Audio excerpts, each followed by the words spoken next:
પહેલાના સમયની વાત કે એ સમયે જ્યારે આપણા ઘરની અંદર લાઈટ નહોતી,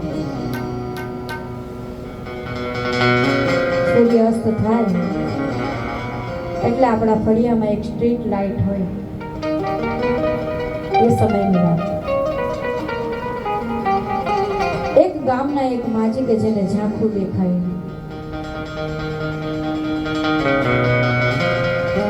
તો એક દિવસ લગભગ 6:30 થી 7-8 વાગ્યા સુધી વચ્ચે એ માજી પોતાના આંગણામાં કંઈક શોધતા હતા. ખૂબ પ્રયત્ન કર્યો પણ તે જે શોધતા હતા ને એમને મળ્યું નહીં. એટલે ફળિયામાંથી જે જુવાનિયાઓ જતા હોય એમણે પૂછ્યું કે માજી શું શોધો છો? અને ત્યારે માજીએ કહ્યું કે બેટા મારી સોય પડી ગઈ છે, હું એ શોધું છું.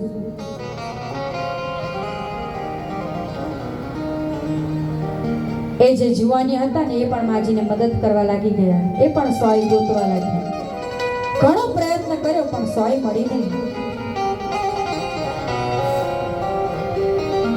એટલે એમાંનો એક જુવાનો કંટાળી અને પૂછ્યું કે માજી તમારી સોય અહીંયા જ પડી છે. બહુ પ્રયત્ન કર્યો પરંતુ મળી નથી. એટલે એ માજીએ એમ કીધું કે સોય તો ઘરમાં પડી છે પણ અજવાળું અહીંયા છે ને એટલે હું અહીંયા ગોતું છું. આ જે ચાંદનીનો અજવાળું હોય ને એમાં એ માજી ગોતતા હતા. એટલે પેલો જુવાનીઓ એમ કે માજી તમારી સોય ઘરમાં પડી છે, તમે ગોતો છો ઘરની બહાર, આખી જિંદગી ગોતો ને તોય તમને નહીં મળે. કહેવાનું તાત્પર્ય એટલું છે, આપણે જેને આપણી અંદર ગોતવાનું છે ને એને બહાર ગોતવા નીકળ્યા છીએ. મેં ભીતર ગયા.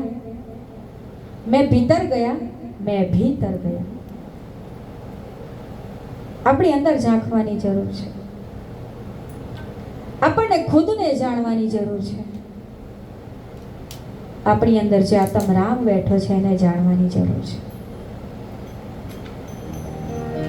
એટલે જ સંત કબીર કહે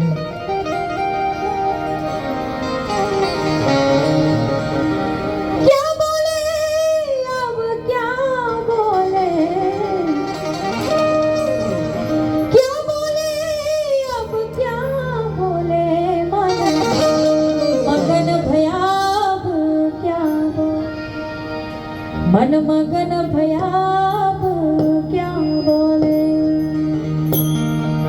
મન એની અંદર રમી ગયું છે, હવે કશું બોલવાનું રહેતું નથી. અને ત્યારે ગંગા સતી પાંડવાને ધીરે ધીરે જે અમૃતનો રસ, જે આ ભક્તિનો રસ, આત્મ તત્વનો જે રસ છે એ પાંડવાને સમજાવે છે. એના ભીતરની અંદર અજવાળા કરે છે અને એક એક બાણ એવા વાગે છે. બાણ એટલે આ તીર વાળા બાણ નથી, આ એ બાણ કે જે એકવાર લાગી જાય. આ પીંજરું એનાથી જો ઘાયલ થઈ જાય પછી બીજું કઈ બાકી રહેતું નથી. એટલે જ ગોરખનાથ પણ એમ કે કોઈ રે બતાવો અમને જોગીઓ, જોગી મારી કાયાનો ઘડનાર.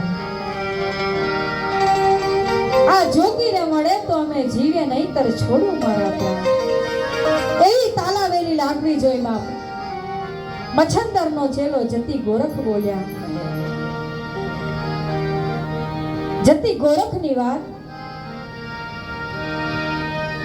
એક એવો ચેલો જે ગુરુ કરતા પણ સવાયો થયો. એક સમય એવો આવ્યો કે મચ્છંદરે જતી ગોરખને કીધું, ગોરખ મને તું તારો ચેલો બનાવી લે, હું તને મારો ગુરુ બનાવવાને માટે તત્પર છું. એવો સમય, એની તપસ્યા કેવી હશે, એનું આત્મજ્ઞાન કેવું હશે, એ ગોરખ અને જતી ગોરખ એ સમયે કદાચ આ ભજનની એમણે રચના કરી હશે કે હવે મારે ગુરુ નથી થવું બાપ, મારે તમારા શિષ્ય રહેવું છે. અને એટલે કહે છે કે કોઈને બતાવો મને આ જોગીડો, આ જોગી મારી કાયાનો ગણનાર. એ જોગીડો મળે ને તો અમે જીવી લઈએ બાપ, નહીતર છોડું મારા આપણા. બતાવો